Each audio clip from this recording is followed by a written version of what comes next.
Assalamualaikum warahmatullahi wabarakatuh. Sahabat, Nabi Muhammad SAW lahir pada tanggal 22 April tahun 571 Masehi di kota Mekah dan wafat pada tanggal 8 Juni tahun 632 Masehi di Madinah. Di sepanjang waktu itu, ada catatan sejarah apa sajakah yang terjadi di Indonesia? Ketika itu dapat dipastikan belum ada suatu negara bernama Indonesia, bahkan belum ada istilah atau penyebutan Nusantara. Nama negara Indonesia baru kita sepakati lahir dan menggema pada saat proklamasi kemerdekaan dikumandangkan oleh Bung Karno tanggal 17 Agustus 1945. Sedangkan sebutan Nusantara pertama kali digunakan pada masa Kerajaan Majapahit atau sekitar abad 14 Masehi. Bukti bahwa penggunaan istilah Nusantara lahir pada masa Kerajaan Majapahit dapat dilihat dari isi Sumpah Palapa yang diikrarkan Mahapati Gajah Mada pada tahun 1336. Seperti apa dan bagaimana keadaan bumi Indonesia di sepanjang lahir hingga wafatnya Rasulullah? Untuk lebih jelasnya, simak video ini hingga akhir. Jangan lupa like dan subscribe agar channel ini terus berkembang.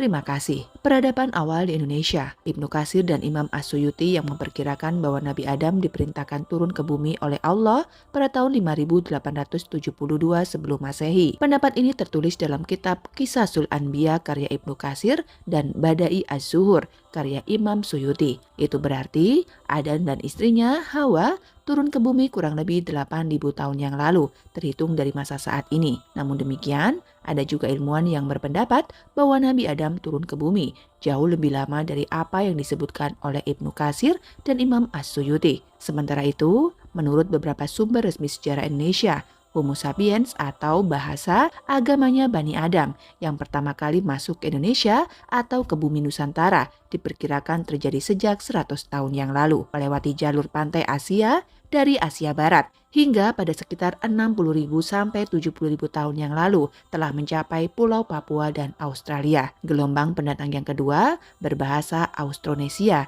yang datang secara bergelombang sejak 3.000 tahun sebelum Masehi dari Cina Selatan melalui Formosa dan Filipina. Pendatang inilah yang dalam migrasinya membawa serta teknik-teknik pertanian termasuk bercocok tanam padi di sawah, berternak kerbau, pengelolaan perunggu, dan juga besi, teknik tenun ikan, praktik megalikum, serta pemujaan terhadap roh-roh dan benda keramat. Selanjutnya pada abad pertama sebelum Masehi sudah terbentuk pemukiman-pemukiman serta kerajaan kecil dan sangat mungkin sudah masuk pengaruh kepercayaan dari India akibat adanya hubungan perniagaan. Peradaban di Nusantara di masa lahir hingga wafatnya Rasulullah. Seperti apakah keadaan bumi Nusantara di masa lahir hingga wafatnya baginda Rasulullah, yakni di tahun 571 Masehi hingga tahun 632 Masehi? Maka dapat dikemukakan bahwa di sepanjang tahun tersebut tidak hanya catatan sejarah yang terjadi di Kepulauan Indonesia, namun pada kurun waktu zaman itu, bumi Nusantara telah terbentuk peradaban yang meliputi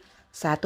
Indonesia masih berupa kerajaan-kerajaan kecil. 2. Masyarakat masih menganut agama Hindu, Buddha, dan agama lokal. 3. Mayoritas masyarakat bekerja sebagai petani, peternak, pedagang, dan nelayan. Ditemukan suatu catatan yang sangat menarik pada kurun waktu sejak lahir hingga wafatnya Nabi di bumi Nusantara. Setidaknya telah ada 3 kerajaan yang sangat besar dan berpengaruh pada masanya. Pertama, Kerajaan Tarumanegara yang berdiri sejak tahun 358 hingga 669 Masehi. Lebih tepatnya, pada saat kerajaan Tarumanegara tersebut dipimpin oleh Raja Kertawarman, yakni tahun 561 hingga 628 Masehi, dan Raja Sundawarman yang bertahta antara tahun 628 hingga 639 Masehi. Dengan demikian, kedua raja ini bisa dikatakan hidup sejaman dengan baginda Rasulullah. Kerajaan Tarumanegara ini terletak di Pulau Jawa bagian barat dan beribu kota di Sundapura yang diduga terletak dekat wilayah Bekasi saat ini. Kehidupan masyarakat kerajaan tersebut umumnya bekerja sebagai petani, peternak, dan pedagang. Sementara kepercayaan yang dianut adalah Hindu, Buddha, dan agama lokal Sunda Wiwitan. Bahasa yang digunakan adalah bahasa Sunda dan Sangsekerta. Lalu yang kedua adalah Kerajaan Kalingga, berdiri dari tahun 594 hingga tahun 752